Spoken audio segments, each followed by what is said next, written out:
अस्सलाम वालेकुम जनाब। कुदरत दे इनामात दे सिलसिले च असीं जेह्ड़ा आगाही दा सिलसिला शुरू कीता, इस वीडियो च मैं तुहानूं अज दस्सना मसवाक दे बारे च।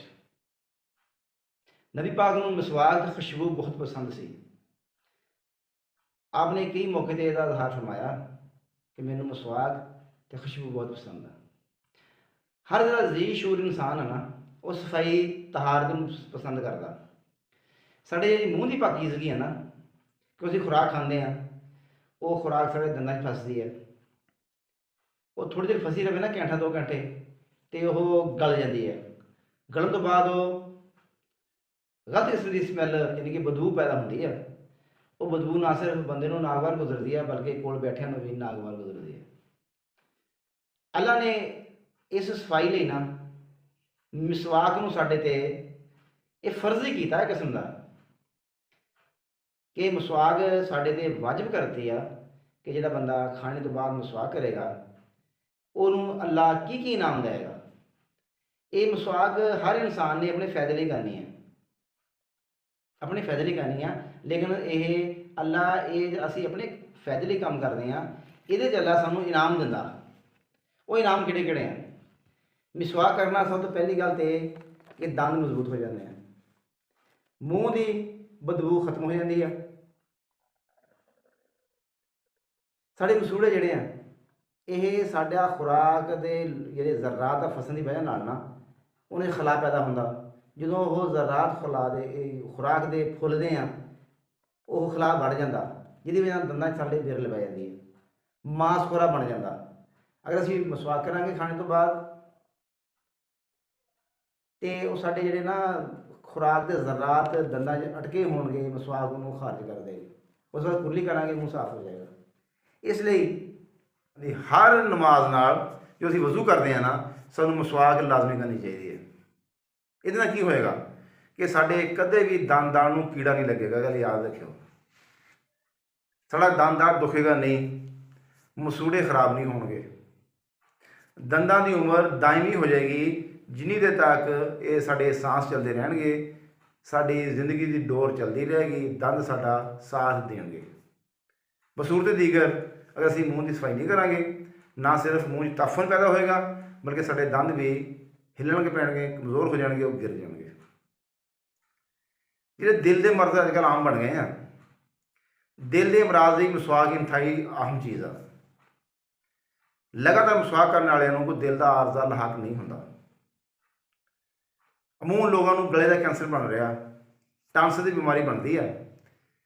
ਇਹ ਅਗਰ ਮਸਵਾਕ ਕਰਨ ਲੱਗ ਪੈਣ, ਇਹਦੇ ਨਾਲ ਗਲੇ 'ਚੋਂ ਜਿਹੜੇ ਜਰਾਸੀਮ ਹੁੰਦੇ ਆ ਨਾ, ਉਹ ਗਲੇ 'ਚ ਮਸਵਾਕ ਕਰਨ ਨਾਲ, ਮੂੰਹ 'ਚ ਮਸਵਾਕ ਫੇਰਨ ਨਾਲ ਜੋ ਕੁਰਲੀ ਕਰਦੇ ਆ, ਉਹ ਜਿਹੜੇ ਜਰਾਸੀਮ ਸਾਨੂੰ ਨੁਕਸਾਨ ਦਿੰਦੇ ਆ, ਉਹ ਖਾਰਜ ਹੋ ਜਾਂਦੇ ਆ।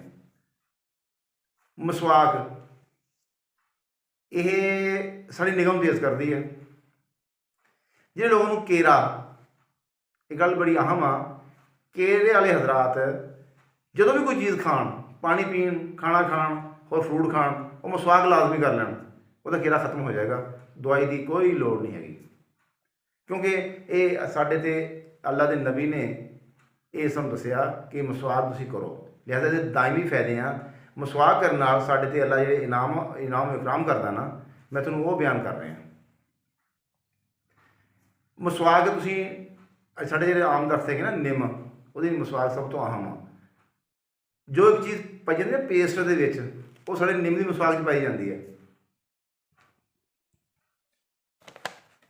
ਅਗਰ ਦਰਖਤ ਨਹੀਂ ਲੱਭੀ, ਫਰਜ਼ ਕੀਤਾ ਬੰਦਾ ਸ਼ਹਿਰ ਰਹਿੰਦਾ, ਦਰਖਤ ਦੂਰ ਆ, ਨਹੀਂ ਲੱਭਿਆ ਕੋਈ, ਉਹ ਕੇਲਾ ਲੈ ਲਵੇ, 2 ਇੰਚ ਦਾ ਟੁਕੜਾ ਕੇਲਾ ਲੈ ਲਵੇ, ਉਹਦੇ ਥੋੜ੍ਹੀ ਜਿਹੀ ਹਲਦੀ ਮਿਲਾ ਲਵੇ, ਥੋੜ੍ਹੀ ਜਿਹੀ ਕਾਲੀ ਮਿਰਚਾਂ ਮਿਲਾ ਲਵੇ, ਚੁਟਕੀ ਕੁ, ਉਹ ਹੱਥ 'ਤੇ ਰੱਖ ਕੇ ਨਾ ਚੰਗੀ ਤਰ੍ਹਾਂ ਮਲੇ, ਤਕਰੀਬਨ 2-4 ਮਿੰਟ ਤੱਕ ਨਾ ਮਸੂੜੇ ਚੰਗੀ ਤਰ੍ਹਾਂ ਮਲੇ, ਮਾਸਕੋੜਾ ਖਤਮ ਹੋ ਜਾਏਗਾ। ਇਹ ਵੀ ਇੱਕ ਮਸਵਾਕ ਦਾ ਕੰਮ ਦਿੰਦਾ ਕੇਲਾ।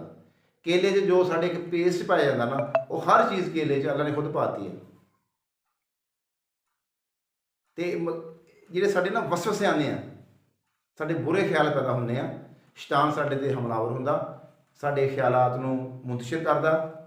ਅਗਰ ਅਸੀਂ ਨਮਾਜ਼ ਪੜ੍ਹ ਰਹੇ ਹਾਂ, ਖਿਆਲ ਦੂਜੇ ਬੰਨੇ ਜਾ ਰਹੇ ਹਾਂ, ਅਗਰ ਹੋਰ ਕੰਮ ਕਰ ਰਹੇ ਹਾਂ, ਖਿਆਲ ਸਾਨੂੰ ਵਸਵਸੇ ਆ ਰਹੇ ਹਨ।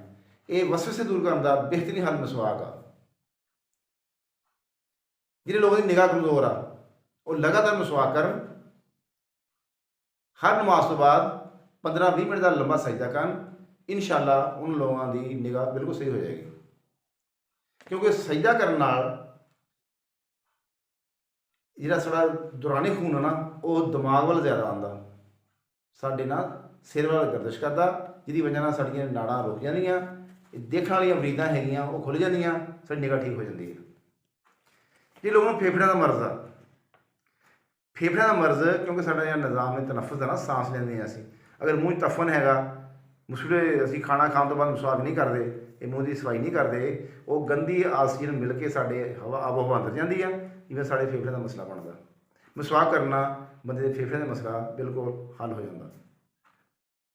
ਉਹ ਯਾਨੀ ਕਿ ਸਾਡੀ ਜਿਹੜੀ ਉਮਰ ਹੈ ਨਾ ਉਹ 'ਚ ਇਜ਼ਾਫਾ ਹੁੰਦਾ। ਇਹਦੇ ਤੁਹਾਨੂੰ ਮੈਂ ਫਾਇਦੇ ਦੱਸੇ ਆ ਨਾ, ਇਹ ਸਾਡੇ ਦੀਨੀ ਹਿਸਾਬ ਨਾਲ ਸਾਰੇ ਫਾਇਦੇ ਆ, ਦੁਨਿਆਵੀ ਹਿਸਾਬ ਨਾਲ ਵੀ ਫਾਇਦੇ ਹੈਗੇ ਆ। ਅਤੇ ਮੈਂ ਉਮੀਦ ਕਰਦਾ ਕਿ ਤੁਸੀਂ ਜਿਵੇਂ ਮੇਰੀ ਬਾਕੀ ਫਿਲਮ ਤੋਂ ਫਾਇਦਾ ਉਠਾਇਆ, ਇਹ 'ਤੇ ਵੀ ਅਮਲ ਕਰੋਗੇ। ਨਾ ਸਿਰਫ ਖੁਦ ਅਮਲ ਕਰੋਗੇ ਬਲਕਿ ਆਪਣੇ ਦੋਸਤਾਂ ਨੂੰ ਵੀ ਇਹਨੂੰ ਸ਼ੇਅਰ ਕਰੋਗੇ ਤਾਂ ਕਿ ਉਹ ਤੋਂ ਵੀ ਫਾਇਦਾ ਉਠਾ ਸਕਣ।